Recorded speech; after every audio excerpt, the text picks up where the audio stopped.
Welcome back to your Feel Good Breakfast Show Espresso on SABC3 as we bring some focus this morning on what we as South Africans can achieve when we stand together and reach out for those in need. Now, we are speaking today to Carolyn Steyn from the 67 Blankets for Nelson Mandela Day campaign to find out how things are going. Today, of course, is the big day where they attempt to break a world record. And Carolyn, good morning. How are you? I'm very, very well, thank you. I can only assume that you are as nervous as can be this morning because you have obviously set yourself a huge task as you attempt to break a world record today. How are things going at the Union Buildings? You know what Madiba said, it always seems impossible until it's done. Well, it's done. It's amazing what's happening here at the Union Buildings. I mean, we are awash with a sea of beautiful, beautiful blankets. I mean, it is so colorful and so vibrant. And we're stitching together all the blankets, and you know, it's really a sea of carpet and color. And I think we're going to get the Guinness Book of Records. I think we're going to enter it. Tell me about that, because I understand that there is an actual official of the Guinness Book of World Records there present. And what is this world record that you're trying to break exactly? Okay, well, you know, the blankets keep coming and coming, and we can't keep count, so we don't know exactly how many blankets we've got. In actual fact, we've got no idea how many thousands of blankets we've got, because as I'm speaking here, I see people arriving with blankets.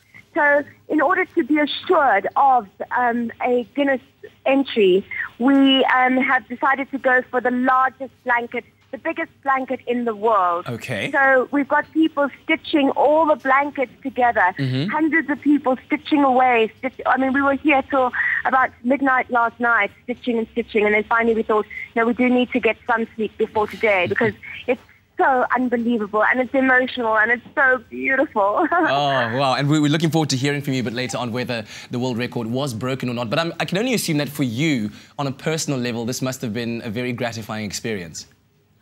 I'm sort of pinching myself. I mean, this is a dream, you know. It's just unbelievable. What started out as such simple, light-hearted banter with Zelda, and it's no longer Carolyn Steyn's tea party. I mean, this is uniting our nation in a way I could never have imagined. You know, and especially at this time in our country with all the mayhem and disasters and terror. You know, I think this is sending out a very, very clear signal that the majority of South Africans and Africans are standing together in a simple cause to unite and to keep Madiba's legacy alive and to warm our nation. Indeed. Now, tell me this, a quick message to South Africans out there who come out in support of this campaign, even before we find out about the world record or not. What do you want to say to them out there? I want to say thank you, South Africa, for playing your part. You know, this is now what we're calling our Goodwill Cup. And I think it is such a powerful statement, not only to South Africa, but to everyone around the world. I have never seen anything quite like it. You know, there was a picture on Google of a world, not a world record, a beautiful blanket at stairs in Helsinki outside a cathedral. And that is where I got the idea of doing it at the Union Buildings. Well, we have outdone them in every single conceivable way. Wow, thank you so much for bringing the message to us and for helping us also spread the message to South Africa, Carolyn. Good luck with the world record. We'll catch up with you a bit later on. And thank you, Espresso, so much. Fantastic stuff. Wow, Carolyn Steyn there from 67 Blankets for Nelson Mandela Day. We'll also be catching up with her a bit later on to find out whether that world record for the biggest blanket was reached. Graham, over to you right now.